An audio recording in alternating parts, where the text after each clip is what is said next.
This is a 2-week Eurail trip. Peter was 8 years old and carried a small backpack while I had a large backpack. We just spent 2 weeks visiting our English relatives, which in itself was a fun-filled experience. We caught the train from Luton to London, had a walk to Buckingham Palace, then it was down to Dover. The Dover-Ostend ferry crossing was delayed by 1.5 hours. It was a rough journey across the channel and people were sick. We were okay though, although water was spraying over the windows. The Euro train tickets were at the time $200 for me and $80 for Peter for 2 weeks. We caught the first class to Copenhagen with 5 minutes to spare. We had the carriage to ourselves until Bremen, but we were able to sleep through the night. We arrived in Copenhagen on time at 9 and met under the big clock to meet our friend Ron Framus, who'd come down from Oslo by ferry. He lives in Alesund, Norway. We spent the day at the Tivoli Gardens and Parks. Peter noticed that Ron was able to sleep with one eye open to protect him. Next day we left Copenhagen and Ron at about 4 o'clock in the afternoon and travelled overnight on the Aspen Express to Innsbruck, Austria. You could spend a week here sampling beer, food and the scenery, but we wanted to see big mountains. We passed through Zurich and made our way to Grindelwald. Woke up at 6 in the morning, had croissants, bread, jam, strawberries, blueberries. Outside, children were walking to school with small packs on their back. We took the train to Kleiner Scheidegg, which is at 6,700 feet altitude, and we passed before the north face of the Eiger. It was $14 fare.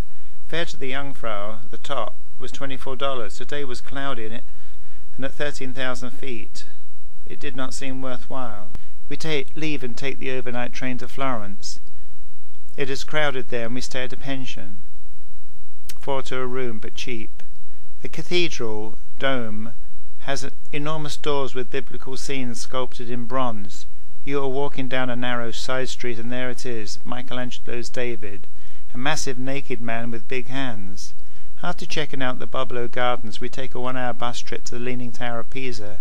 It's free and we climb halfway up to the balcony. There's no guardrail and we walk around with our backs pressed to the wall. At the top the view is spectacular. It is 4 p.m. and the 4 bells strike very loudly for a long time. The town has a festive atmosphere because the tour of Italy has just finished a stage.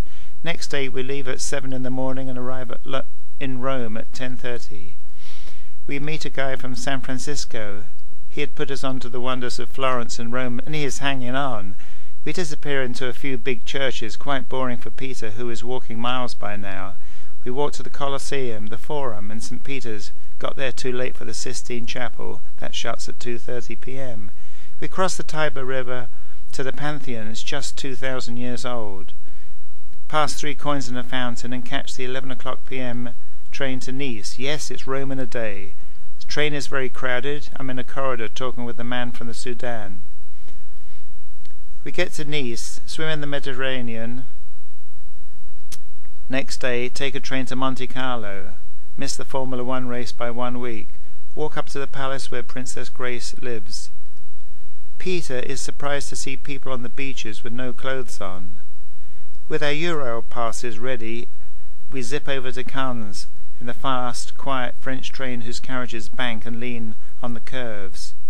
Get back to the hotel past checkout time and leave the manager fuming as we catch the overnight to Paris, first class sleeping, couché.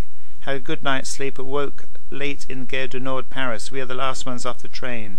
We have $50 cash left. Dump packs in the baggage locker and head for Wimpy's for 2 eggs, 2 hot dogs, French fries, coffee. Take the metro, walk to the Eiffel Tower, climb to the second stage. Peter's shoes seem tight. See the Mona Lisa in the Louvre and see the Notre Dame. Catch the 4:20 to Calais. Take the Hydrofoil to Dover. Bumpy, 5-foot waves, many people look ill. Train to London, then home to Luton, and we get in at 2 a.m. Great trip.